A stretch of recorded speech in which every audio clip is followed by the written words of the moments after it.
The House of Mystery presents Inside Writing, the radio show where authors discuss their writing process in all genres. Welcome back to the House of Mystery here on KKNW 1150 AM Seattle and KCAA 106.5 FM Los Angeles. I'm your host today, Al Warren. Joining me, of course, is Kev Thompson. Good day, Al. How are you? It's good. I was getting worried. I thought you fell asleep. I may have. I don't know. Yeah, you're doing an all-nighter. So the smoke has cleared in the western of the United States, and it's sunny first time in a month, and it's a good day. But don't walk your dog if you're an 8-year-old.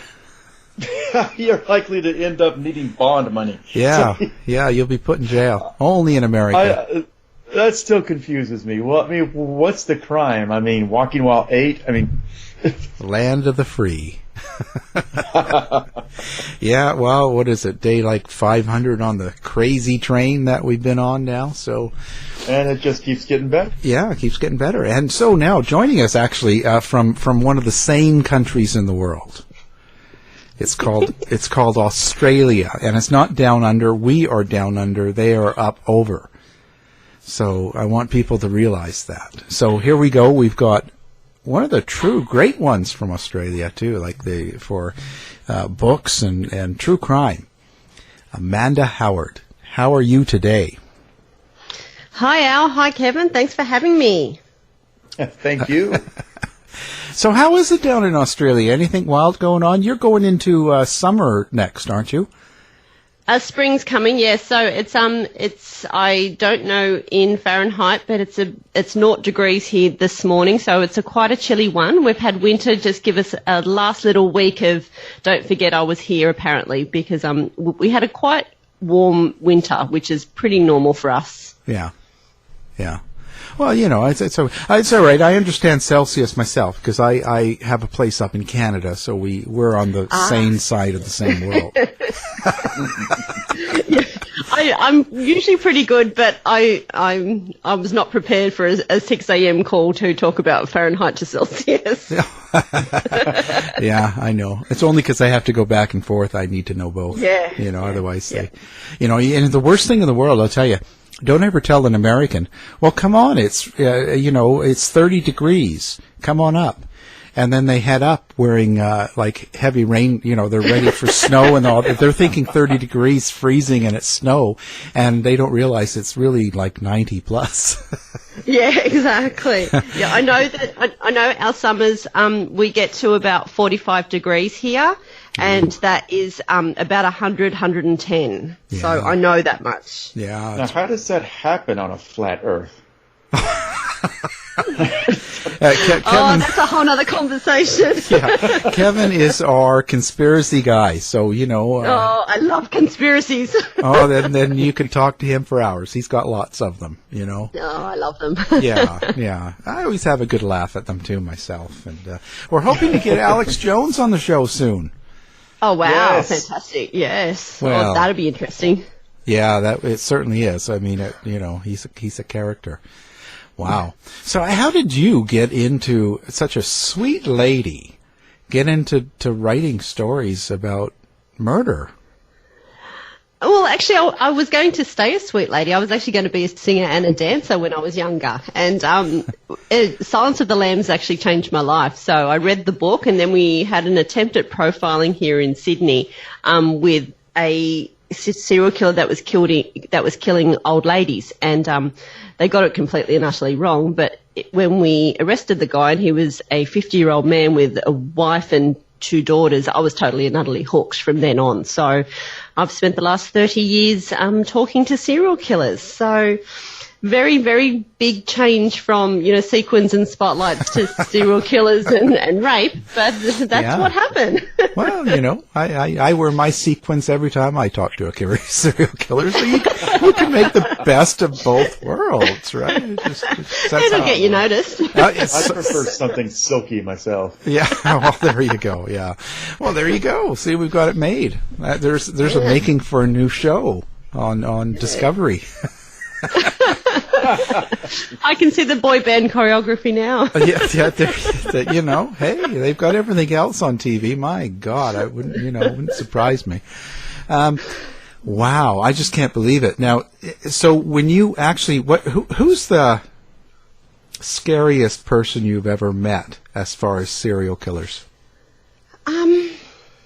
Well, I don't find them so scary, and I think that's part of the issue. Everyone expects these guys to be horrifying and standing over you and, coming at you in prisons, but you're so protected. Granted, you can often sit in a waiting room and you think, oh, well, I know that rapist and I know that killer, and so there is a bit of that, and if there was an uprising, that would be scary. But most of them are actually quite sedate and they are very polite, and I think it's because by the time I meet with them, there's so many rules that come into play, and I don't let them play stupid games, and those that get sexually explicit and all of that they get shut down very, very quickly. So the cat and mouse game, I like to be the cat. Yeah. I sort of enjoy it when they get into that. But do you, I want to know, for you, aren't you worried about the manipulation? Because some of them, it's about what they can get from you. So when they agree to talk to you, a lot of times they're looking to achieve something through you, right? Absolutely. And some of them are very keen, and quite a few often they're not. They're just normal. But there's a few, and does that worry you that they'll get inside your head and sort of mess with you a little? It's something that I've actually had to learn to do, and it's something I've learned from a lot of serial killers, is I've learned to compartmentalize what they do and what they say. And I always keep it in mind that these killers are just that. They're killers, they're monsters, they're manipulative. They like to play these games, and so it's about making sure that what they say and what they mean is two very different things, and to be able to read between the lines. Because, they always have an agenda, and so you have to stay one step ahead of it, because it can get into your head. I mean, the amount of threats I've had over the years, and I've had families of killers come at me, I've had groupies come at me, and it can be quite terrifying. So there has been times I've thought, why the hell do I do this? Right. Go back to dancing. Absolutely. I still dance.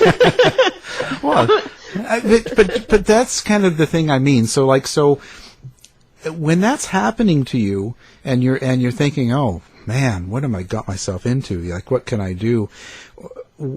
What does that do to you, and how does that change you for the next time you get involved in one of these crime writings?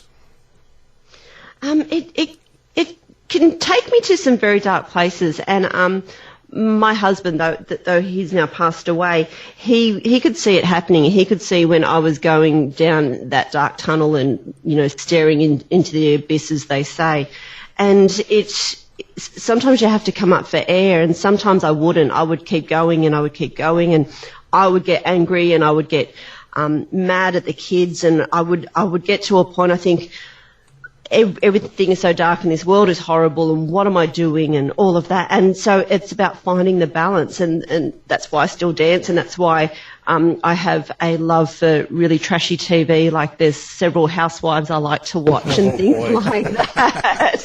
And some of those are more punishment.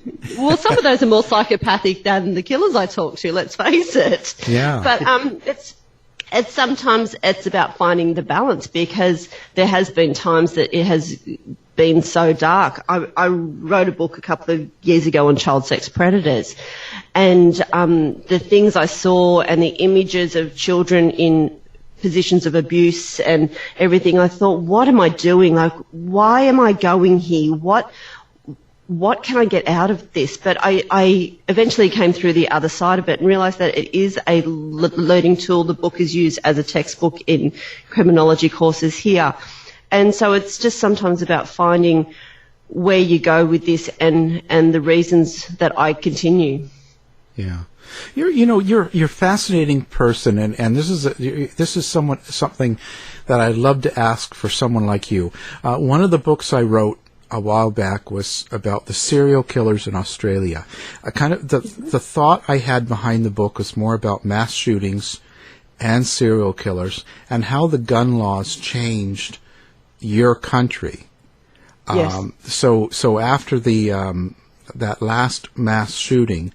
And Port Arthur, yeah. Right, yeah, and the government. So I wrote about that story, and then coming out of it, the way you guys confiscated the guns and changed the laws, and the stories. So this is it. I hear stories in the U.S. on both sides, or when I'm in Canada, I hear that things have gone really well for Australia. You've had no mass shootings since. Everything's hunky-dory. In the U.S., they say, no, that's not true. It's fake news, whatever. And but coming from you, you're down there. You're in Australia. You're in this business. How has it affected the country in reality? We still have gun crime, and we always will, because there is still illegal guns on the streets. But it isn't something like we hear about the states that you walk into Walmart packing heat. To us, you don't do that. Yeah. We don't have a love of guns, and we don't have a right to bear arms and all of that sort of stuff, though. The right to bear arms, I always think holding a teddy bear's arms, but that's a whole different thing. But I was actually part of the working group that created the gun buyback scheme that we had. So I was working for the police service at the time and was part of that law. So it's something that I think we did it so quickly, and the emotions that happened, because we'd had the Strathfield shooting a couple of years earlier as well, and that was the first time that we increased our gun laws, because Wade Franken went into a shopping centre and shot the place up. And so we stopped the larger semi-automatic weapons, but then after Port Arthur we went even more stringent, and basically most guns were taken away unless you were in a gun club. But, there's still shootings, and we have a bit of gangland wars that happen over turf and everything. We have groups of that. There's a couple of suburbs local to here that do have a lot of shootings, but it's like, to hear about a shooting, it's not 7 a day, it's 1 a month that are bad. Yeah. So in the case... it's work, yeah. Yeah. Yeah, but so in overall, it was a good move for Australia as a country. Yes and no, because yes, it sort of made those laws to prevent us in the future, but it wasn't preventing us from something that was a massive scar on our country. It wasn't something that was happening all the time anyway. So it was sort of about creating the laws to basically prevent us becoming like the US. But, I don't think we would have ever done that. But it did relinquish some of the guns that might have found their way to the streets that could have had dire consequences. But I really don't think that we would have had such mass shootings anyway. Right. Now, do you think that's made an effect on serial killers? Oh, I'll tell you what, this is the worst country to be in for serial killer expert. I'll tell you what's bad for business. We really don't have a great deal of serial killers here, and which is a good thing for most people, except for me who writes and talks about it. Well, we can send a few over, but we've got an overabundance. No, it's all good. It's all good. We have pockets of killings that have remained unsolved that I think might be serial killers, and that there's a couple of cases I am watching. But our serial killers seem to be older than the US. Like, ours sort of hit about 45 to 55, which is quite odd, and a strange statistic that I'm still watching and trying to understand why our guys are older. But our serial killers are few and far between, but they they seem to go quite brutal. They have, 5 to 10 victims usually, and it's we really torture our victims, which is quite horrific when you think about cases like the Snowtown bank killings where they put people in tubs like Jeffrey Dahmer did, but they were killing and torturing their victims before they were put into these tubs. But we have only so few, and I think it's because we're actually catching these people quite quickly, because killings in this country are quite low, that I think we have the focus that we have a good clearance rate, because we don't have shootings happening 7 times a day and stuff like that. Right. Yeah. So, wow. Now, you were writing, I was just realizing your book, A History on the Hanged. And and I know you're bringing up a lot of things that people probably don't realize. Like when you say that at times animals were also hanged with their human masters. I've never even thought about that. What happens to the dog?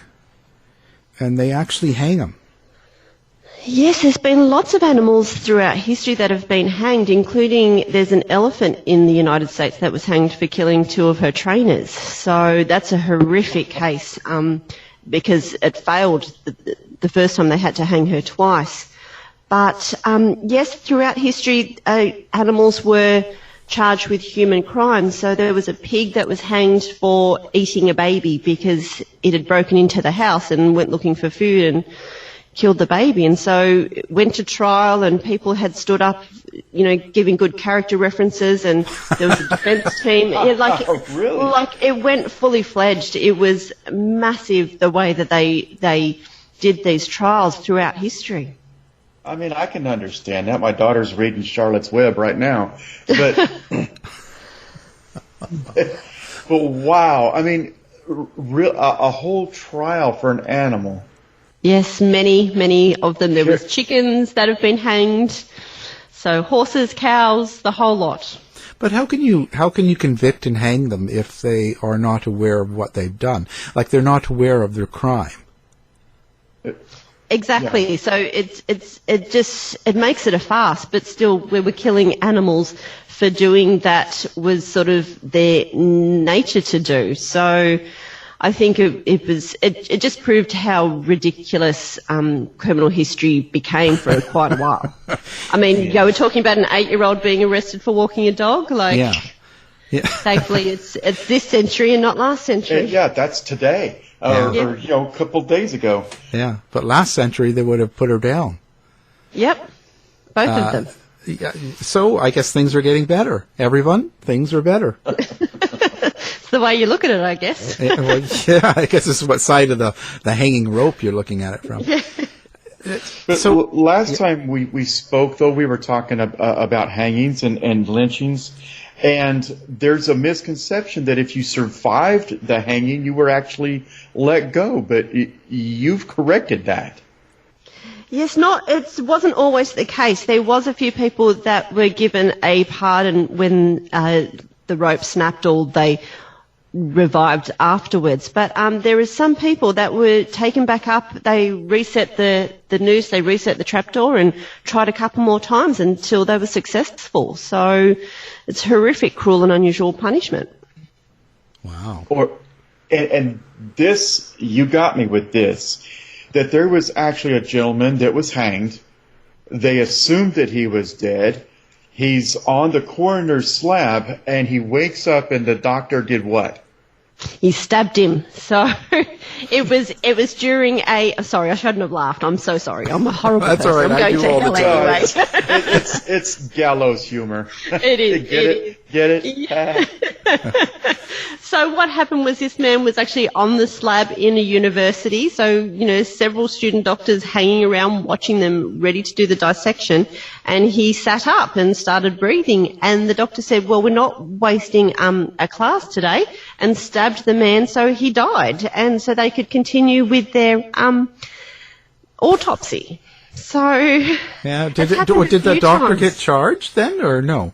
No, because it was sort of went into folklore, and it's happened a couple of times. There was a German guy that it happened to, there was a guy in England, and there was another one somewhere else, likely the US. So it's happened a few times. One of them got punched in the head until he died. So, oh my goodness. Yeah, so they really wanted their corpses for dissection, and so this is how they usually got them. And so when the hanging had actually failed, they had to take matters into their own hands. Wow. So Amanda, that leads me to this concept then. In today's society, or let's just say the last couple hundred years, does conviction determine the value of your life? No, because you could get executed for stealing bread. You can get executed for looking at your next door neighbour. I mean, there's some horrific cases in the US. There's a young boy that was killed and has since been exonerated, purely because he was the last person seen talking to a young white girl, and he was a young black boy. And they killed him purely assuming that he was the guy that had killed her. And so throughout history, they didn't need evidence. They didn't need to make sure that they had the right person. And there was a young siblings, a boy and a girl. They were 8 and 10 or 8 and 12, and they were hanged for stealing bread because they were starving. And it's just horrific. And Napoleon actually said that you are more likely to be executed for your daily life than you are not to be executed, because there were so many laws that ended with the death penalty being the punishment that it became a place that it was epidemic that they were executing these people because you could get done for stealing a pair of shoes. Mm-hmm. Wow. Yeah. It's kind of unusual, isn't it, the whole system? What was your biggest surprise when you were writing Rope, the history of the hanged? What was the thing that you learned that you were like, wow? The whole book was shocking. I expected it to be, that there was a crime that happened and someone got hanged, but to find out that people would be swinging from the rope for days and they would still be alive because of the structure of their throat prevented them from dying. The amount of decapitations that have happened throughout history. I mean, there's Blackjack Ketchum in the US who people took photos of, and they actually sold postcards later of people posing with his dead body with his head in front of him because it was such a fantastic thing that had happened. Wow. Well, do you think we've changed that much? I mean, in the way that we're processing the convicted for murder, but in the sense that if we had a pay-per-view of someone that was to be hanged for a crime they did, don't you think it'll do well? It'd be a bestseller, I think. I really think that people would watch it. Literally, they could probably charge $1,000 and people would still pay it. I think that we all slow down at car accidents. We watch the ambulances fly past. These days you see so many people standing around, people having fights and things like that, and they've all got their cameras out. We are now a society that is so voyeuristic to crime. And, basically you hear about a crime these days and you can get on the internet and find someone has filmed it. So, which can be good and bad. With the US, there's been some issues with police shooting people that, there's a lot of film of that. I think sometimes we need to put down our phones and help people. But yeah. I think if we put executions on TV, I think a lot of people would watch it. That's for sure. Yeah. And that's my feeling too. My impression is that, but if we do that as a general society, if we're in a, you could do a pay-per-view boxing, and then you could do a pay-per-view so-and-so's getting hanged today, and do really well with it. If it's as popular as what sports would be, then what is that saying about us and how we feel about death and how we feel about the murders? You know what I'm saying? Because putting someone to death in a way where we're watching them and making a business out of it, is that not kind of the same as the person who murdered someone? Absolutely. I don't understand the concept of killing someone because they've killed someone. I think it's not used as a deterrent. People and serial killers will say this: I didn't think about Joe Blow that they got executed while I was killing my victims. They don't do that, and no one would. People think that they're not going to get caught for a start. But I think it could have a secondary effect that we actually look at ourselves and think, what the hell are we doing? That we've gone back to what we did 150 years ago, 100 years ago, where it became a public holiday and people would actually go and watch these events happen. They had to put them behind prison walls because people were tearing the corpses apart. They were trying to cut off hands, and they were tearing clothes for souvenirs, and there would be riots, and there was thousands of people that turned up at the Tyburn Tree in England to watch these events. It became a whole market fair with people selling effigies and all of this sort of stuff that was happening, and it lost its fear that people were having parties rather than realising that there was condemned people that were about to lose their lives. And back then it was for smaller crimes as well as killings, but they were being done for stealing a £1 note or stealing some bread or some shoes or something like that. So if we were to do that again now, it would become that sort of atmosphere again. And we all sat up, and I did at 3 a.m. to watch the O.J. Simpson final, I can't think of the word, when he was found not guilty. I mean, I got up and watched that. So would I get up and watch an execution? I think people would. I think I would, but I don't know how far that would go. That I think it would sort of lend itself to the decay of society once again, to understand what is going on and why do we think that we want to see this.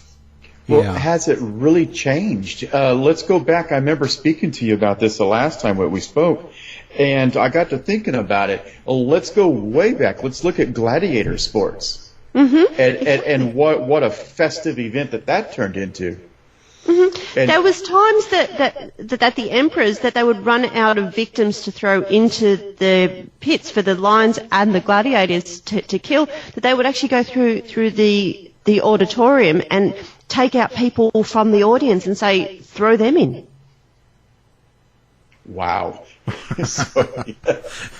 You better be in a good seat. Yeah. Exactly. I guess the nosebleed section takes on a whole new meaning. Literally. Well, I'm thinking about this in the terms of, if we were to watch this, would it become itself, its own entity in itself, become a sport that relies on its own popularity and becomes addictive in its own nature, or would it be a deterrent, or would it be a decay in society, as you say? There's so many questions there. Well, honestly, sorry, Kevin? Honestly, it depends on what direction we take it in. I mean, this is going to sound silly, but let's look at Running Man. Yep. Kind of like Amanda just said, we run out of criminals that are on death row, so let's start convicting. It would have a massive effect on society, not just entertainment, and it would completely change the way we deal out justice. Well, exactly. I mean, first of all, people wouldn't be sitting on death row for 30 years. I think they would clear the decks very, very quickly. And it would be about who would get the bigger bang for the buck, which is then about, we do things like these blood sports and Hunger Games and that sort of thing, where they pit killers against each other. And, I mean, there's a whole concept there that I could think I might write a book about, but I think Stephen King did. Yeah. But I think that's where that could all go, that it would become a blood sport, and it would be about how do you get the next set of ratings, because how many people are going to watch a lethal injection? Will they bring back the hangings? Will they bring back the guillotine? Will they, increase? And then, as you said, once we don't have enough serial killers and that in prison that are on death row, who goes next? Yeah. Then you start picking groups that you don't like. Mm-hmm. And that's, conservatives. We've been there before. And so, it's just an interesting concept about it, but I still don't know how it relates. I think that society in itself is kind of, it kind of scares me on how people would behave. Well, as I said, people stand on the street now and film people being raped and beaten and all horrible things, and that there's a lot of films I've seen that have come out of a lot of Asian countries where people have taken vigilantism to murder. So they've actually gone out and beaten someone until they're dead. And I mean, if we look at the ISIS tapes that are now coming out, they're so professionally produced with slow-mo and all of this sort of stuff that's happening. They're feeding that, and I think it's a horrific thing that's out there, but there is a market for it. And I think it just takes us back to where we were when we were hanging people in the streets, centuries ago. Well, do you think that it's because there is so much violence that we've become desensitized to it, but at a primal level it still excites us? Like, for example, your life means nothing to me, so while you're being killed, I'm going to stand here and videotape it. Well, why am I standing here videotaping it all? It's because it affects me at a primal level. But we're sitting here talking about moral judgments. Why won't you go help that person? I've seen it so many times it don't bother me no more. Mm-hmm. And I think that does happen. I mean, there was a shooting this week in the US where there was, and I'm going to say this horrifically, only 3 victims. And so people are being desensitized, because when you see like the Las Vegas shooting where there's hundreds, it's sort of, we sort of desensitized to some things because other things are worse. And so how far do we go before what's the worst of the worst? Do we have these gladiator sports where we put, Jeffrey Dahmer and John Wayne Gacy into an arena and pay-per-view it? This is something that could definitely happen if, because there's a lot of Fox and all of that out there. I shouldn't probably say that. That would do this if they didn't realise that there would be a lot of people out there, and thankfully there is people that are politically correct, and I'm not one of them, that would probably have an outcry that would hopefully keep us down. But if we look at the US and the gun laws with all these shootings that happen and things like Columbine, and we feel that a right to have guns is more important than the right to have our children live. I mean, what stops them going to that next thing of pay-per-view death penalty? I mean, I've heard it spoken about. I have seen so many pictures of executions throughout the centuries. You can watch guillotines on YouTube. Mm-hmm. Yeah. So it's out there. So it's about, what stops them doing it? I have no idea. Yeah. Well, they figure out a way to tax it, and then they'll get it going. Oh, absolutely. That's all it needs. They can get it going. And so who was the, I hate to say that word, favorite, but who was the most interesting person that you've met on death row?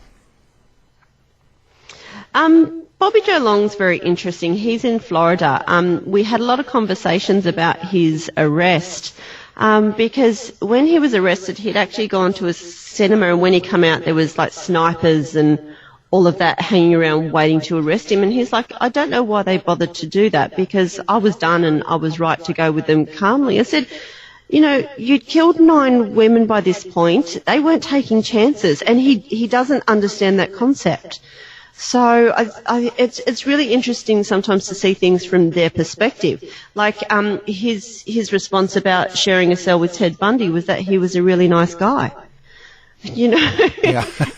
Well, he was. And I'm not saying that in a sick way. No, they do appear to be nice people because that's part of their camouflage. If I just walk around looking like some crazy serial killer, I'm not going to get the victims. So that's what I always say. Yep. It's crazy that people go, oh, look at him, he looks like a serial killer. Look at his eyes. It's like, no, wrong.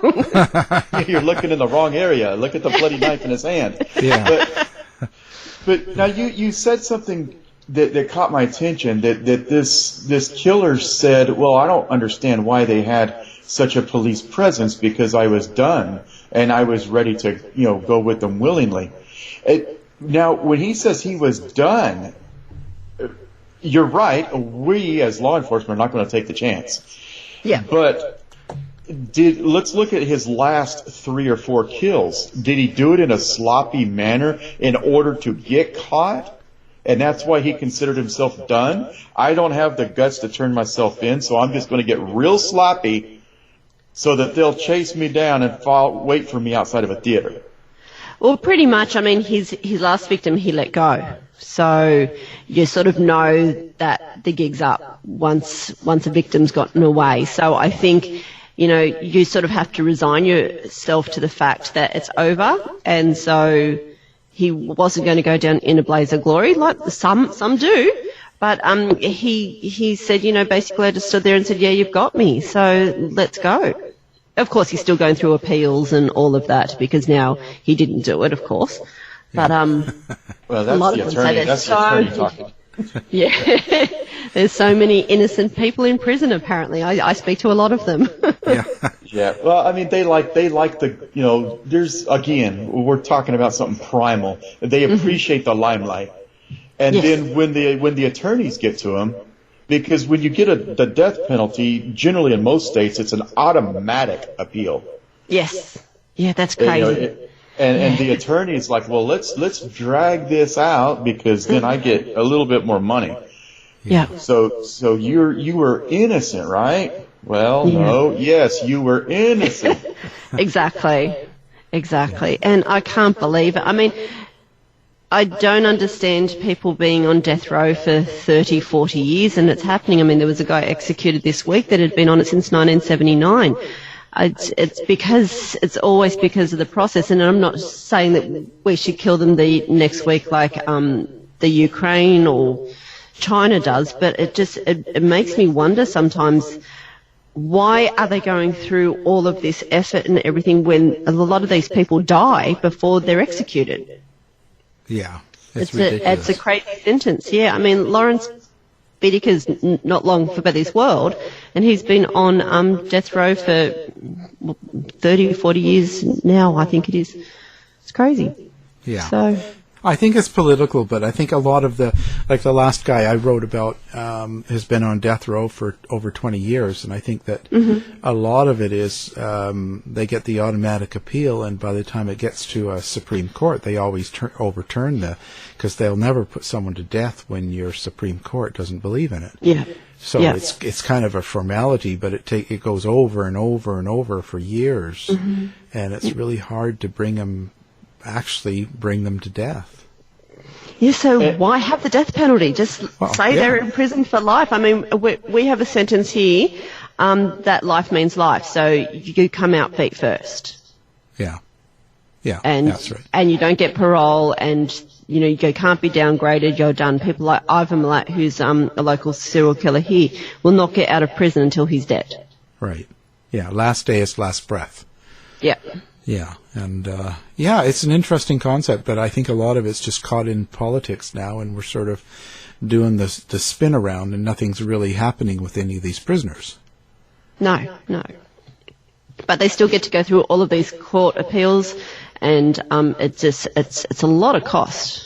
Yeah. And you wouldn't believe the treatment a lot of them get in prison or jail.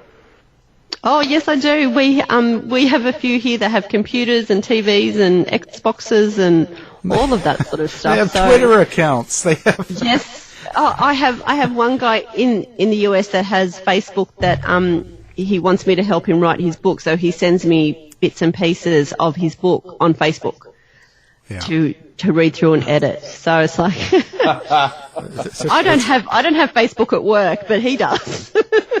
Isn't that crazy? It's crazy.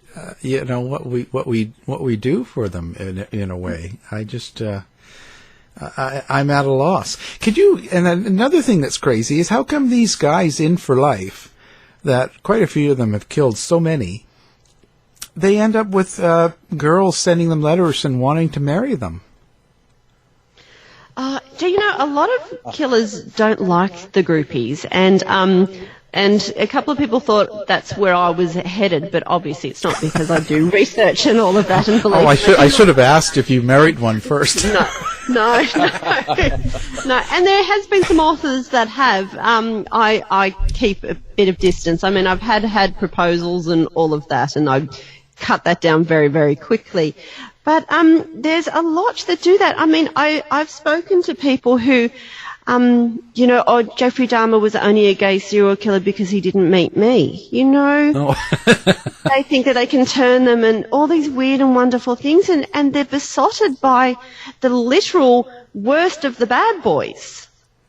But I don't understand that. To me, these are killers who I have an interest in seeing where their sliding door process happens. That's my interest with a lot of these violent criminals. I want to know how they went from being an innocent kid to now on death row, and so it's about that process. But these people literally think that they're going to marry these killers, and some do. I had a girl send me a whole stack of stuff from several serial killers the other day because she had gotten too close, and welfare were going to take her kids from her and all this sort of stuff because she was besotted with several serial killers. And she goes, I have to cut ties with these people, so can you just take all this stuff so it's not in my house? Because that's the only way that she could stop herself from continuing down that path. And it's like, wow, really? Yeah. There's a lot of sexy bad boys out there. You don't need to go looking in prisons. Especially when they're away for life. Look at that Bambi, 25, that was marrying Charles Manson before he died. Oh, I mean, it's insane. Well, it's the celebrity syndrome. Yeah, it's. If you're really desperate for being famous, I think that's and that's your only opportunity. Obviously, you didn't get onto reality TV shows, so you have to go and hook up with a serial killer. Okay, whatever. Well, that could be the new series, hooking up with a serial killer. Hey, there's you know a lot what? out there. I bet. I could see it on A&E. Right after The Bachelorette, it'll be hooking up with a serial killer, and they'll pick a serial killer, and he's got 12 girls to meet, it's And as then you weird have the as, housewives. Yeah, housewives of the serial The killers. serial housewives of Beverly Hills. Or it could be something, like that date, marry, kill, or whatever it is. Yeah. I'm sorry. No, but it's funny, but it's not. It's kind of it's one of those things that could happen, and that's why it's not so funny. But because really, it's laughable.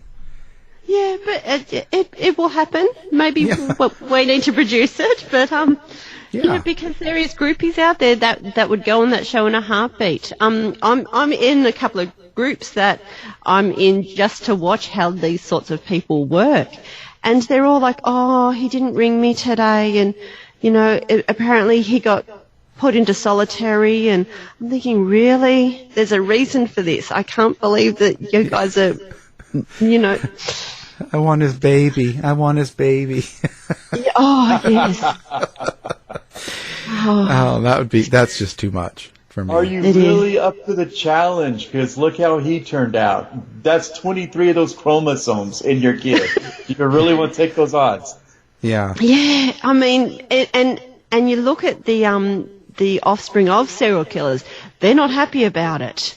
So, BTK's children spoke out, and Jesperson's daughter spoke out, and all of these sort of people, but there's these groupies out there that are besotted that, want to go and get that condom from the prison toilet and turkey baste it, Yeah. Oh, I know. Wow. It's crazy. Just crazy. Where did we go with this conversation? Oh, that's what we do. We like to have fun here. I love it. Love it. We like to have a good time. We don't. I don't want to ask the same old standard questions. I mean, we want. I love it. We want to get into the real world here. That's what we're doing here. You know. So some of your other books here, like, what's the kind of thing you look for when you decide to write a book? What is it? What is the subject, or what is the thing that captures you? Briefly, I think it's about the why. As I said before, I like to know about their sliding door moment. How did they get to this point? What happened? I mean, I was talking to Edward Spreitzer, who's one of the Chicago guys, and he said, you know, when I was a teenager, I wanted to become an aged care helper. You know, he wanted to go into aged care facilities and, you know, do the daily cleaning, feeding, you know, talking to the oldies that are in homes. And then he ended up going and torturing young women. It's like, how does that happen? So I like to see what happens in those times where they go from their dreams of being a good person to becoming a torturer. And for people like that, it's sometimes about the influence of others, and sometimes it's about that sometimes their fantasies overrun their reality, and they just follow on that because their line in the sand becomes obliterated, and they don't understand where good ends and evil starts, and so they sort of blur it to a point that it becomes natural, and they think it's an okay thing to do. Yeah. You know, good ends and evil starts. That's at the drive-through. It's very blurred. Yeah, yeah. Now, what area are you going into next? What's your next book going to be about?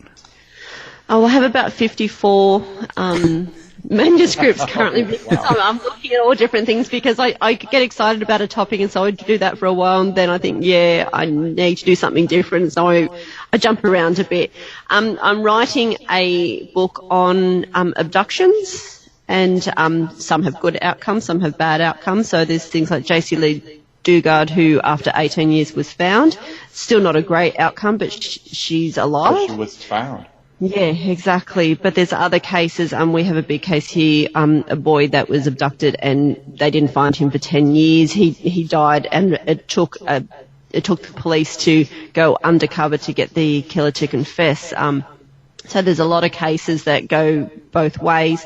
And so it's that book is one I'm working on. I'm also working on one on school shootings, so looking at things like Sandy Hook and Columbine, purely because the FBI files on those cases are so fascinating that I started to write. I didn't know I was going to write that book, but it sort of happened. And yeah, there's a few others. I'm writing a book on serial killers before Jack the Ripper, because everyone seems to think Jack the Ripper was the first, and he certainly wasn't even close, as you guys know. Yeah. So just looking at some of those older cases. I have a love of history, so I like delving into, you know, ancient Rome and things like that. So yeah, I'll be doing a whole lot of that. Yeah. Yeah, that's fascinating. If you can incorporate history and get something more, I sort of like that myself, and have quite a few books going at the same time too. Always. Yeah, I think it keeps you fresh. I think I know a lot of authors that get bogged down because they're focusing on one book, and you can get lost. And I think it becomes a point that it almost becomes a stale process. So I like to bounce around purely because it keeps it exciting and new, and I hit it with vigor, and I think, yes, let's do, you know, Columbine today, and then tomorrow I'll go, let's look into H.H. Holmes, and so it sort of keeps it all fresh. Yeah, yeah. Do you have any big influences that write? Do you read any other particular true crime writers? Oh, I read them all. I actually have a personal library. I have about 15,000 books. So I love writing. I love authors. I love reading. So I like most true crime authors, I started with Anne Rule. So one of the first true crime books I ever read was Small Sacrifices. So that was the first one. There's so many. So Al, I've got a couple of your books. So. Oh. Okay, now we're talking. Yep. No, yep. yeah. So, I've got your Canada ones. So, yeah. What is? Yeah. Oh, now you put me on the spot. There's that's a all lot of them. Jim Garrison's On the Trial of the Assassins, because I'm a JFK conspiracy theorist. Was an early one too. Oh, and of course, John Douglas and Mark Olshaker's Mindhunter was. Fascinating. That was a pivotal moment in my life. Yeah, they were great on the show too. The fascinating people. Yeah, love their books. Yeah. Well, here we go. So it's coming close to an end. Let's give out your website and contact information. So if people have a story they want to pass on to you, or maybe some information, what would they do? Well, I'm on all social platforms, so you can get me anywhere under Amanda Howard. On Twitter, I'm Amanda Howard 73. My websites are monsterswhomurder.com and also amandahoward.com.au. Or you can email me at amanda@amandahoward.com.au. I'm always open to emails. I get lots anyway. But yeah, on Facebook, I'm there. I'm on Instagram, all those places. So I'm happy to chat. I have lots of people ask me for opinions on cases, and because I'm an Aussie, I often come at a different perspective than my US counterparts. So I'm always happy to share my insights. Fantastic. Well, we'll have all that linked up on our website as well as your books. And we really appreciate being here, Amanda Howard. Thanks, guys. Thank you. To find out more about our show, guests, or listen to a previous show, visit our website at www.somethingweirdmedia.com.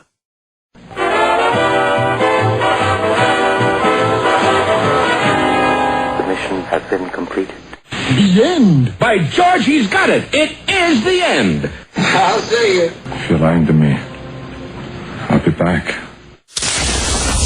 This has been a production of Something Weird Media.